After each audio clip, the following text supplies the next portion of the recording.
Hey, it's Taylor Rick here, coming from a barn out in front of Home Depot, which has nothing to fucking do with Eve Echoes. All right, guys, this is Taylor Rick, Echoes of New Eden, and another one of my little short-ish videos. I know that's going to become a running joke here at some point because, again, today I don't think it's going to be short. And I started to put up a video yesterday and then stopped after seeing the video that a certain captain, I won't name any names, put up about insurance. Man, we've gone round and round about this insurance thing for the longest time, but I can't believe the gall of this guy wanting to tell everybody that insurance is great. There's nothing wrong with it, and the devs are never going to fix it or change it because the main problem is you high-sec islanders out there, you money-grubbing bastards out there never losing your ships and never having any loss. That's what's causing the problem. That's amazing since nobody talked about high-sec islanders until about 4 months ago, when I think it was either Gigaforta or Big Skilla. One of the two of them made that first video about it. Up until then, no one ever really talked about it. I mean, it was a thing, sure, but what the hell? Insurance has been around a little longer than that, buddy. So the problem is that there is no loss in this game. You get your ship back for 30%. You think that doesn't cause deflation? I mean, good Lord. Let me find some dictionaries and some books and encyclopedias and stuff to send your way over there because you apparently don't have the internet. And maybe you don't even log in. I don't even know how to describe it at this point. That's so whatever. Oh, guy's going to quit because, he was flying in his ship and he lost it. Now he's got to wait 4 hours for a builder to make one. What in the living? What is he flying that takes 4 hours to build? Jesus, everything takes 10 to 48 hours or more. I mean, what are we talking about here? A Thrasher? He doesn't have an extra one sitting around? I don't get it. I really don't understand. There's a major fucking disconnect there. That makes zero sense to me whatsoever. None of that entire argument. And the fact that you can't change it over to an ISK system or even a Plex system to where if you die, instead of getting your shit back, you get money back. Well, fuck, if it only cost you 30% of the ship to pay for it, then give me 30% of the money back. That's not going to of what it's worth, right? That's not going to cause inflation. I got to turn around and buy it again. I don't understand. It makes zero sense to me. So what I wanted to talk about today was play styles. That's what I really wanted to talk about today. Because I think things get lost sometimes between PvP, PvE, and mining and industry. And you think you have to be pigeonholed in one of those three things. And apparently it all does boil back to this though. But apparently we have some in this community who seem to think that is all there is, and that if they don't fix something somewhere, then the game sucks and you can't play it anymore. And I think the biggest part of the problem isn't high-sec islanders or the guy that rage quits because he doesn't understand the game and he doesn't have a ship replaced for next to nothing, instantly poofed out of the system, just making shit whole cloth. I don't think people quit because of that.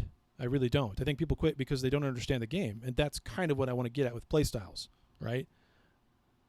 People don't understand this game because they don't take the time to understand this game because you can just throw a ton of money at it and rush it. A 30-day pilot can be flying a Vindicator for fuck's sake. That's cool, I guess, but he's going to die because he doesn't understand what's going on, and then he's going to quit, right? So, okay, whatever. Maybe we don't need players like that. I don't know what to tell you. But for sure, and I'm going to go right into the ship tree here, I'm okay with the ship tree. And I'm okay, of course we're okay with the ship tree. I'm okay with the tiered system.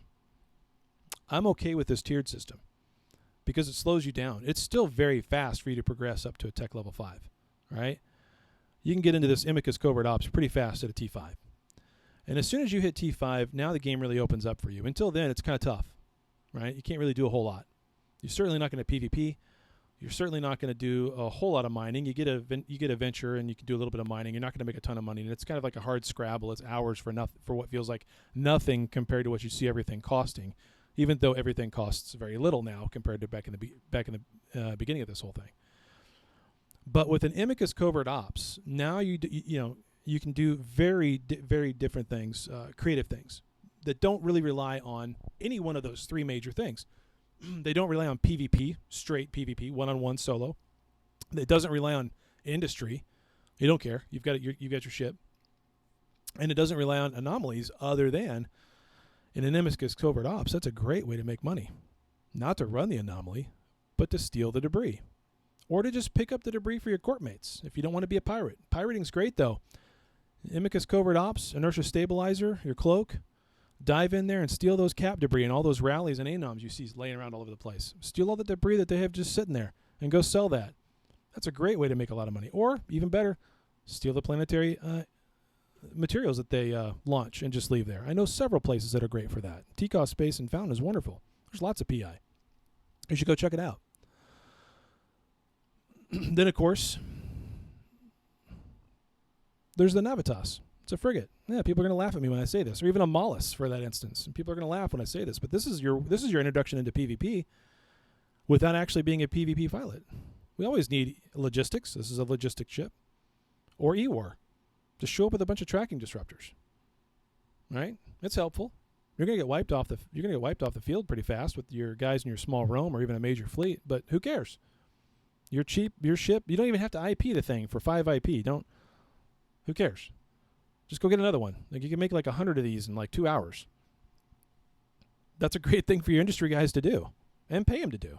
Just make me a shit ton of those. And just have them ready. Even for guys that are higher tier, who cares? This is logistics is a wonderful part of the game. It's not really straight PvP, so for those guys who don't want to go around shooting other people, they can do this. They can heal their friends while their friends are shooting other people. And, of course, you get into destroyers at T5. You really can kind of at T4, but I don't know. These things are kind of Algos Trainer, whatever.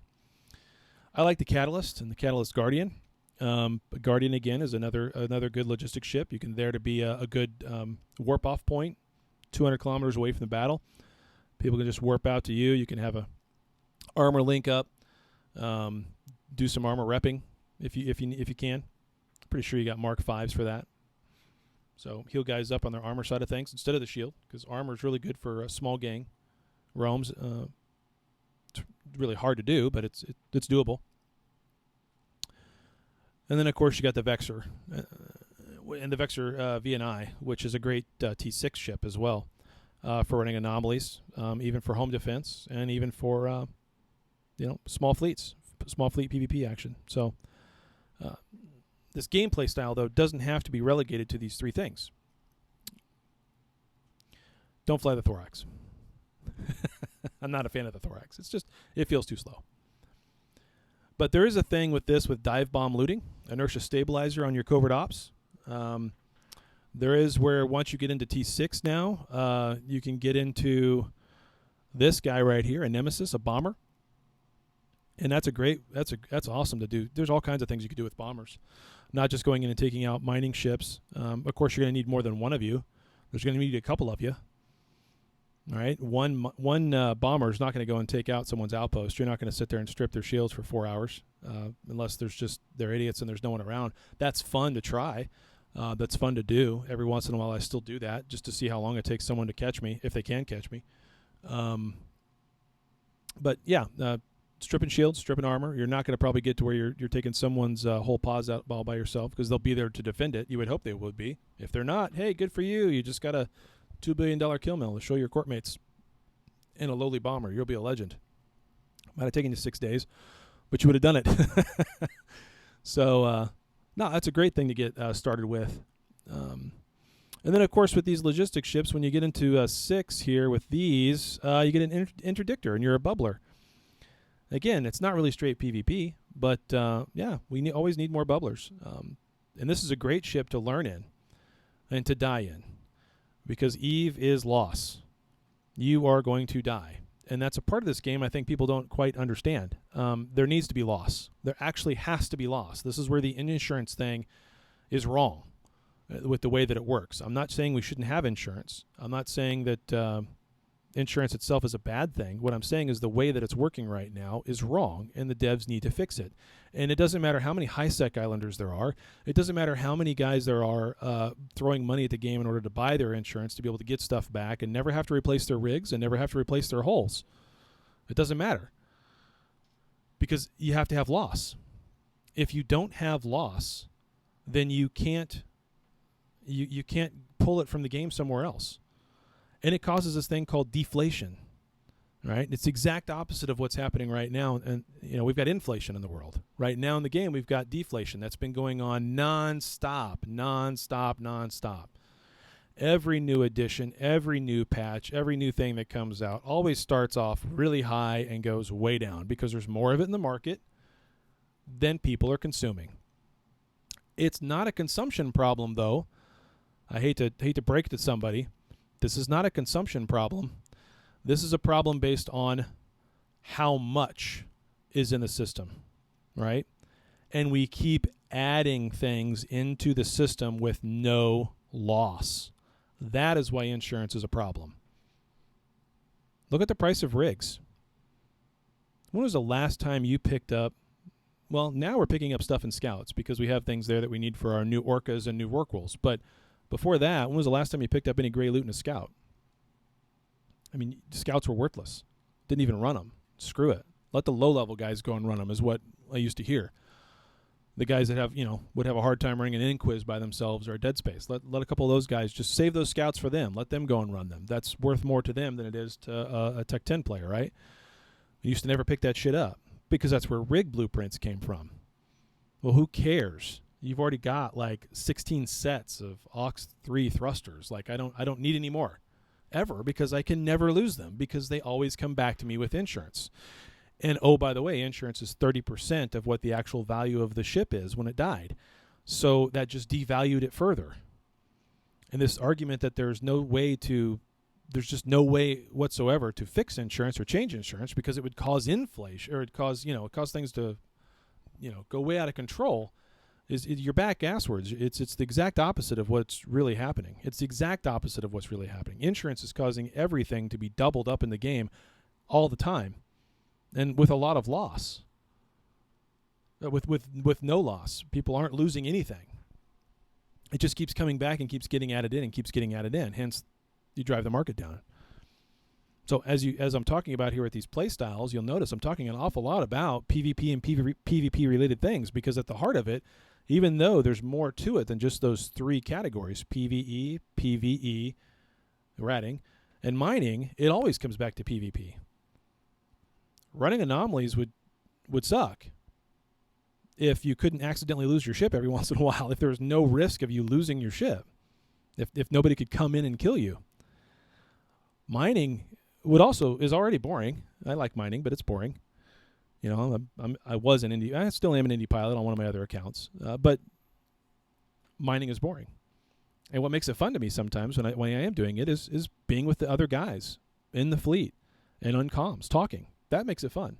Or watching out for random Joe Blow coming through the system, right? That makes it fun. I wish we had rats in the anomalies. That'd make it a hell of a lot of fun. That might actually increase the amount of ore into the market, which of course would drive prices down and be a problem, but whatever, it'd still be fun. So it's all about loss. This game is entirely about loss and trying to put a system into place that makes sure that when someone loses something, they instantly get it back and they don't quit is a huge fucking problem. Red flag, that's a problem. That's just, period, that's it. What, the guy can only have one ship? I think his example was one ship. He can only have one ship? He has to wait 4 hours for another ship? What the fuck? Plan ahead. Learn how to play the game. When you lose a ship, get into another one. You can have more than one ship in your hangar, for God's sakes. You can have more fittings in your ship, for God's sakes. And this is what gets back into what I was talking about here at the playstyles. Your lower-leveled guys who are in these lower tiers, they are not locked out of all this content. They're not locked out of being able to do everything in the game. They can do everything in the game. They're just going to have to do it a little differently than what you and I did when we started all the way back in August of 2020, and everybody was at the same tier level. Because then everybody could mine, because that was the highest. Everybody had the same tier level. Everybody would PvP because all they could do was frigates. And then all of a sudden, all we could do was destroyers, and we couldn't do anything more. Then all of a sudden, we got cruisers now, right? And so we all progress at the same time, and it's not like that anymore, and that's good. The tiered system slows people down and forces them to learn, and it allows for some creativity, which I know is sometimes a problem, and then we need to talk about that. There's all kinds of ways people can play this game without necessarily having to go directly to PvP and say, I'm going to die all the time because I'm in a frigate. Well, go get an Amalis and put on tracking sensor dampeners and tracking disruptors and be part of a be part of a fleet. That's good PvP, right? Learn, die, rinse, repeat. Okay, I feel like I've gone off on a tangent here now, and I've got to remember exactly where I wanted to go with this. Play styles. So, obviously we talked about different ways to do PvP without necessarily being direct one-on-one PvP for your lower-tiered guys. Same thing with the anomalies. You could be there to pick up all of that loot.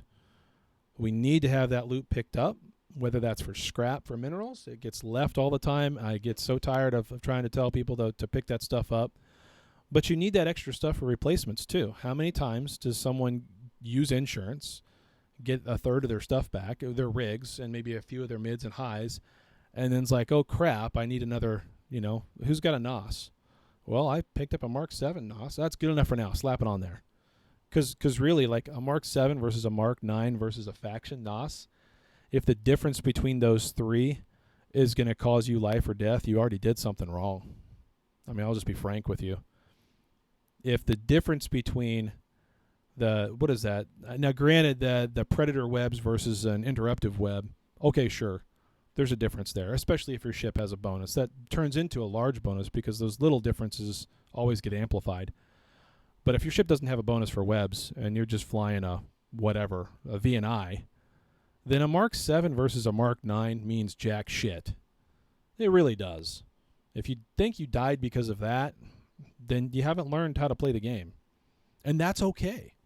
I'm still learning. I make mistakes. Hell, it was just 2 or 3 weeks ago that I realized that in a lot of cases, 3 SMCs, semiconductor rigs, is better than 3 CCCs, circular rigs.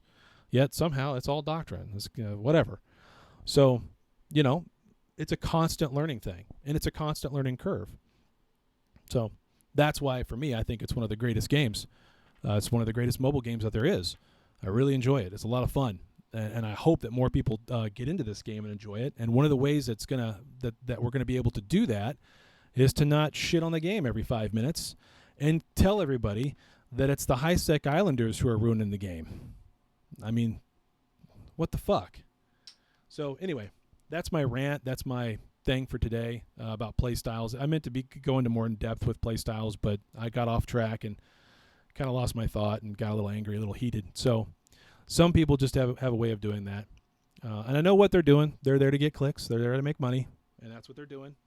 But at some point, we've got to stop letting them do it. From the standpoint of watching, I can't help it. It's like watching a slow train wreck. It's kind of enjoyable, actually, from that standpoint. It's like watching yourself run into a gate camp really slow and be like, oh, fuck. But you keep doing it because one of these days you'll be a hero and you'll win that gate camp. It'll be great. That's what's great about the game. Don't be afraid to go out there and die. As Bradrick says, fly aggressive. As I like to joke around and say, fly passive-aggressive. I'm Taylor Rick. This was Echoes of New Eden in one of my shortest videos. I try to put these out every Monday. And, of course, come over and enjoy the game show on Thursday nights in our Discord. I'll put the link up as well for this. Good times, everybody. Enjoy the game. Love flying with everybody, even those who kill me every once in a while. That's great. I learned from my mistakes, and I learned from your tactics of how you killed me, so next time I can kill you. That's the whole thing. No harm, no foul. Good times. We'll see everybody here next time. Echoes of New Eden.